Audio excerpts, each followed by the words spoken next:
Cartoon kids club में आपका स्वागत है। खूबसूरत चुड़ैल। मेरा नाम है हरिया, मैं काम करता हूँ बहुत बढ़िया, खाता हूँ खाना और रोज गाता हूँ गाना। अरे यार, आज तो बहुत देर हो गई।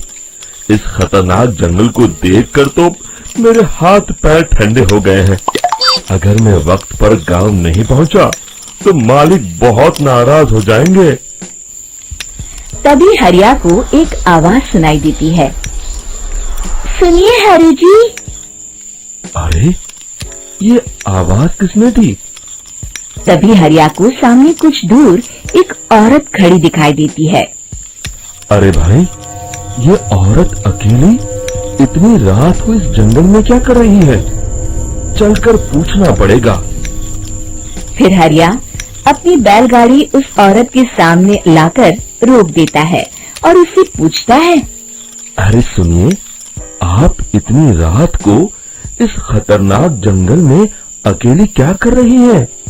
तभी वो औरत मीठी आवाज में कहती है, अरे हरि जी, आप आ गए।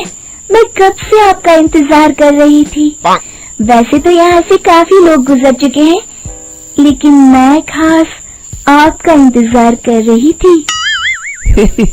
अच्छा, तुम सच कह रही हो?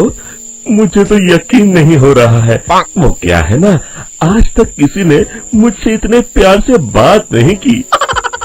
हाँ हाँ हरि जी, मैं सच कह रही हूँ। अब देर मत करिए और जल्दी से मुझे मेरे घर तक छोड़ दीजिए। हाँ हाँ, कौन सी बड़ी बात है, अभी छोड़ देता हूँ। आप मेरे पीछे बैलगाड़ी में बैठ जाइए और मुझे रास्ता बताते चलिए। फिर वो औरत हरिया की बैलगाड़ी में बैठ जाती है और हरिया बैलगाड़ी हाँकता हुआ आगे चल पड़ता है। फिर उस औरत के बताए हुए रास्ते पर चलते चलते हरिया बैलगाड़ी लेकर एक काली गुफा के आगे आकर रुक जाता है।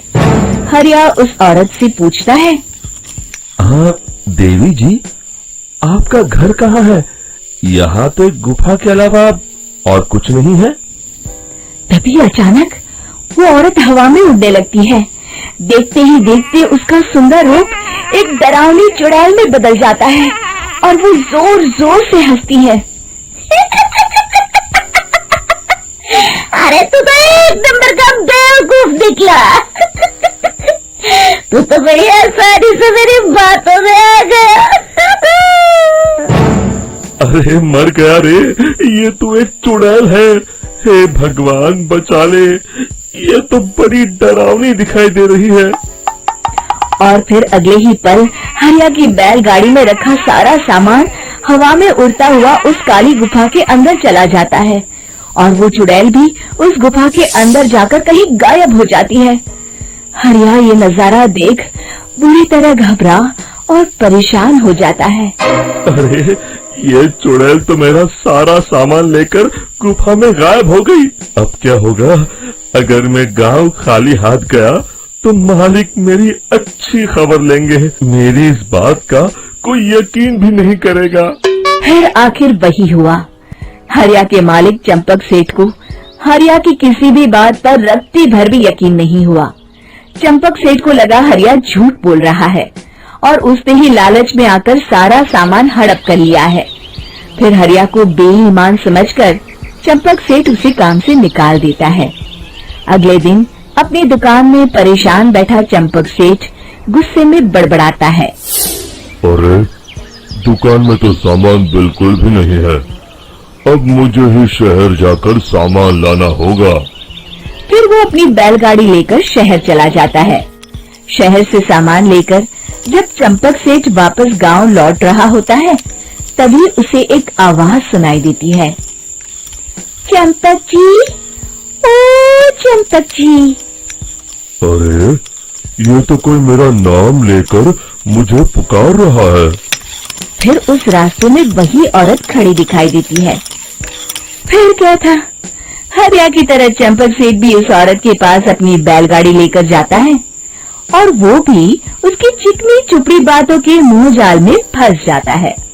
फिर चुड़ैल उसे भी अपनी गुफा तक ले जाती है और उसका सारा सामान लेकर गुफा में गायब हो जाती है। बेचारा चंपक सेठ लाचार होकर खाली हाथ गांव लौट आता है। फिर ये उस जंगल में रोज की बात हो जाती है। जो कोई भी शहर से कुछ लेकर गांव की तरफ लौटता, वो चुड़ैल उसे बेवकूफ बनाकर उसका सारा सामान लेकर गुफा में गायब हो जाती।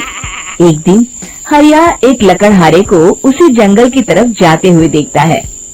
फिर हरिया उसे रोकते हुए कहता है, अरे भाई, क्यों अपनी मौत को दावत दे रहे हो? मेरी बात मानो, आगे जंगल में मत जाओ, वहाँ एक बड़ी भयानक चुड़ैल रहती है। लकड़हारा हरिया की बातों को नजरअंदाज करते हुए कहता है, अरे भाई, मुझे पहले ही बहुत देर हो चुकी है, मुझे जाने दो भाई। शाम तक लकड़ियाँ काट कर शहर के बाजार में बेचना है। तुम अपनी ये कहानी किसी फुर्सत में बैठे इंसान को सुनाओ, मैं तो चला। इतना कहकर लकड़हारा वहाँ से आगे जंगल की तरफ चला जाता है।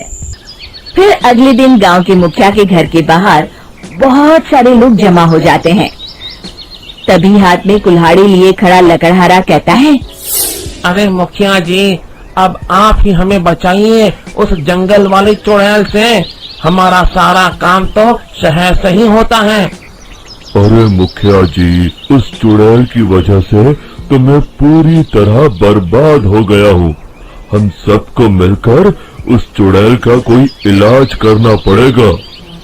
तभी भीड़ में खड़ा बीरा कहता है, आप लोग चिंता मत करिए, कल से वो चुड़ैल किसी को नहीं लूट पाएगी। मेरे पास एक बहुत अच्छी तरकीब है।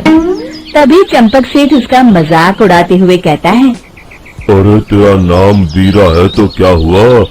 तूने अभी उस चुड़ैल को देखा नहीं है? जाकर अपना काम कर, बड़ा आया। तब मुखिया जी कहते हैं, नहीं चंपक सेठ, मुझे लगता है हमें इस लड़के को एक मौका देना चाहिए। फिर सभी गांव वाले मुखिया जी की बातों से सहमत हो जाते हैं और वीरा शाम को एक बैलगाड़ी में कुछ सामान लादकर उस जंगल की ओर चल देता है। वीरा, ओ वीरा, कहाँ जा रहा है? तभी वीरा मुड़ के देखता है, वही चुड़ैल एक औरत के रूप में खड़ी है। अरे बहन जी, मैं आपको ही ढूंढ रहा था।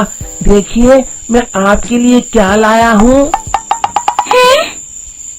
अरे वाह, तो खुद मेरे लिए इतना सामान लाया है।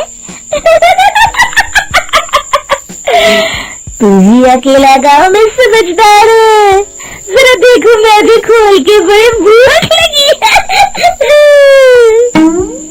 जैसे ही चुड़ैल उस सामान पर से कपड़ा हटाती है, एक भगवान शिव की तेज रोशनी उसके अंदर मूर्ति से निकलती है और चुड़ैल अपने असली रूप में आकर जलने लगती है।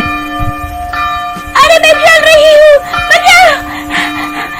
बचाओ! ओम नमः शिवाय, मर गई मैं! देखते ही देखते वो चुड़ैल राख के साथ उड़ जाती है और सभी गांव वाले भी वहां जाते हैं। शिक्षा, बुराई पे सदा अच्छाई की ही जीत होती है। उम्मीद है कि आपको हमारी ये कहानी पसंद आई होगी। कृपया हमारे चैनल को सब्सक्राइब करें और सभी अपडेट्स के लिए बेल आइकन जरूर क्लिक करें। और हाँ, वीडियो लाइक और शेयर करना मत भूलिएगा। Bye bye.